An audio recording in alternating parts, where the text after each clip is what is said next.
اگر اس کی ابتدائی آیات کی بات کی جائے تو اللہ تبارک و تعالیٰ نے اس کی ابتدائی آیت کے اندر ہی اس بات کو بیان کر دیا ہے کہ الف لام میم ذالک الکتاب لا ریب فیہ ھدی للمتقین، کہ الف لام میم یہ حروف مقطعات میں ہے۔ اللہ نے فرمایا کہ یہ وہ ذیشان کتاب ہے کہ جس کے اندر کسی طرح کا کوئی بھی شک نہیں، اور یہ تمام متقین کے لیے ہدایت کا ذریعہ ہے۔ تو یہ اللہ تبارک و تعالیٰ نے اس کتاب ہدایت کی عظمت کو بیان کیا اور اس کی شان کو بیان کیا کہ رب تعالیٰ کے کلام جیسا، اس کی صفت جیسا، اس کی کتاب جیسی کتاب کائنات میں ہو نہیں سکتی، اور اس کے اندر کسی طرح کا شک نہیں ہے کہ جو اخلاص نیت کے ساتھ اس کتاب سے ہدایت حاصل کرنا چاہے تو یہ کتاب اس کو دنیا جہاں کی ہر چیز کی ہدایت بخشے گی۔ اس کے بعد اللہ تبارک و تعالیٰ نے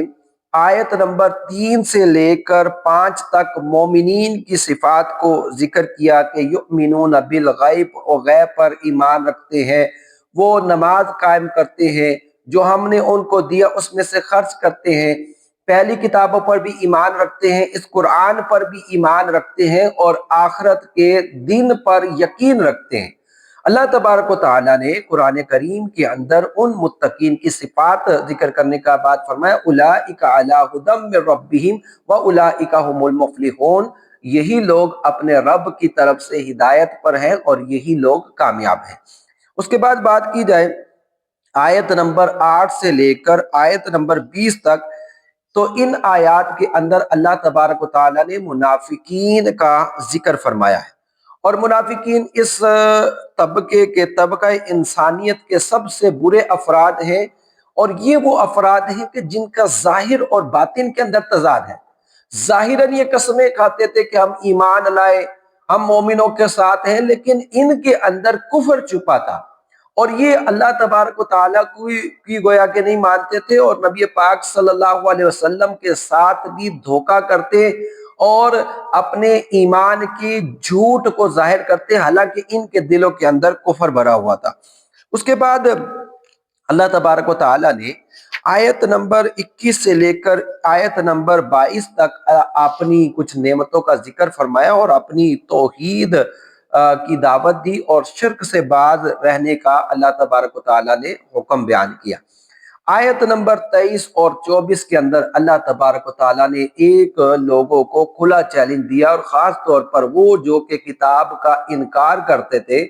اللہ تبارک و تعالیٰ نے ان کو یہ چیلنج دیا کہ اگر تمہیں اس کلام کے غیر اللہ کے ہونے میں شک ہو کہ یہ کلام اللہ کا نہیں، تو پھر اس کی مثل لے آؤ، اور اگر اس کی مثل ایک صورت لے گیا ہو اگر تم سچے ہو، پھر اللہ نے خود ہی بیان کر دیا کہ کوئی اس کی مثل نہ لا سکتا ہے اور نہ لانا ممکن ہے۔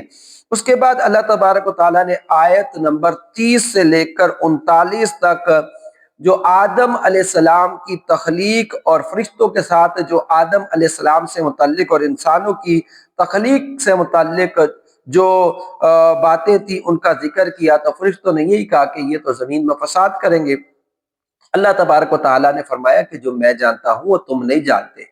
پھر اللہ تبارک و تعالیٰ نے تمام حضرت آدم علیہ السلام کو ہر چیز کا علم عطا کیا، اور روایات کے مطابق مفسرین نے ذکر کیا کہ آپ کو اللہ تبارک و تعالیٰ نے 70,000 زبانیں عطا فرمائی اور آپ کو وہ یاد تھیں۔ تو پھر جب اللہ تبارک و تعالیٰ نے آپ کے سامنے فرشتوں کے سامنے وہ چیزیں رکھی، تو فرشتے نے اس چیزوں کو نہ بتا سکے، اپنی عاجزی کا اظہار کیا، اور آدم علیہ السلام سے کہا کہ آپ ان چیزوں کو بتائیے۔ آدم علیہ السلام نے پھر ان تمام چیزوں کے نام بتا دیے۔ تو یوں اللہ تبارک و تعالیٰ نے فرشتوں کے سامنے انسان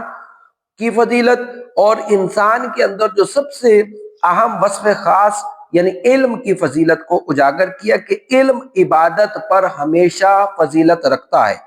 اب جب یہ سب کچھ ہو گیا، اللہ تبارک و تعالیٰ نے تمام فرشتوں کو سجدہ کرنے کا حکم دیا، سب نے سجدہ کیا، لیکن ابلیس نے انکار کیا، ابا واستکبر وکان من الکافرین، اب اس نے انکار کیا، تکبر کیا، اور اللہ تبارک و تعالیٰ نے کہا کہ وہ کافرین میں سے ہو گیا۔ اس کے بعد جو اگلے دو رکوع ہیں اس کے اندر بنی اسرائیل کا ذکر ہے۔ بنی اسرائیل کا اگر پس منظر دیکھا جائے تو بنی اسرائیل،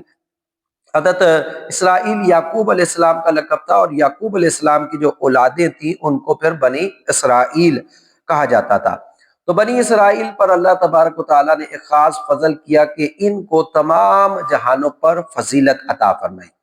اللہ تبارک و تعالیٰ نے ان پر بڑا کرم کیا، ان کو فرعون سے نجات عطا کی۔ اور فرعون کرتا کیا تھا آپ جانتے ہیں کہ ان کے بیٹوں کو ذبح کر دیتا اور بیٹیوں کو زندہ رکھتا، اور اس میں بڑی آزمائش تھی۔ اب ظاہری بات ہے بیٹا ہوتے ہی اس کا گلا کاٹ دیا جائے تو یہ ایک بہت بڑی آزمائش ہے، اور اللہ نے اس کو بلاء عظیم بھی کہا ہے۔ تو پھر اللہ تبارک و تعالیٰ نے موسیٰ علیہ السلام کے ذریعے اس قوم کو نجات عطا کی۔ وہ اس طرح کہ موسیٰ علیہ السلام نے اپنی قوم کو جمع کیا اور لے کر چلے گئے، بیچ میں دریا آیا، لوگوں نے حضرت موسیٰ علیہ السلام سے التجا کی، موسیٰ علیہ السلام نے اپنے عصا کو مارا، اللہ تبارک و تعالیٰ نے آپ کو دریا سے پار لگا دیا، اور فرعون بھی اس میں آیا تو اللہ تبارک و تعالیٰ نے پھر دوبارہ ان دریاؤں کو ملنے کا حکم دیا، اور وہ اس طرح غرق ہو گیا۔ اب اس کے بعد جو سب سے اہم چیز تھی، جب یہ قوم مصر کے اندر چلی گئی تو ان کے لیے پانی کی ضرورت تھی، تو آپ نے پتھروں پر پانی مارا تو اللہ تبارک و تعالیٰ نے ان پتھروں سے 12 چشمے جاری کر دیے۔ پھر اس قوم پر جو اللہ تبارک و تعالیٰ نے کرم یہ کیا تھا کہ ان کے لیے من و سلوہ اترتا تھا، بٹیر اور میٹھا ایک کھانا ملتا تھا، لیکن ان لوگوں نے اس کی قدر نہ کی، اور جو زمین سے پیدا ہونے والی چیزیں ہیں اس کا مطالبہ کیا۔ تو پھر انہوں نے کیا کیا، جو بن مانگے مل رہا تھا، اب وہ محنت اور مشقت سے ان کو حاصل ہو رہا تھا۔ اللہ تبارک و تعالیٰ فرماتا ہے کہ ہم نے ان پر ذلت اور محتاجی کو مسلط کر دیا، اس لیے کہ یہ انبیاء کو قتل کرتے تھے اور اللہ کی آیات کا انکار کرتے تھے۔ اس کے بعد ہوا یہ کہ بنی اسرائیل کے اندر ایک شخص کا قتل ہو گیا۔ اب قاتل بھی حضرت موسیٰ علیہ السلام کے پاس آ گیا اور اس کا قصاص کا مطالبہ کیا۔ بہرحال یہ باتیں چلتی رہیں، کوئی کسی پر الزام لگاتا رہا، کوئی کسی پر الزام لگاتا رہا۔ موسیٰ علیہ السلام کو اللہ تبارک و تعالیٰ نے حکم دیا کہ آپ اپنی قوم سے کہیے ایک گائے ذبح کہیں، اور اسی گائے پر، گائے کو عربی میں بقرہ کہتے ہیں، تو اس جو صورت ہے اس کا نام بھی اسی بقرہ پر ہے۔ تو اللہ کے حکم سے ایک گائے کو ذبح کرنے کا حکم دیا گیا۔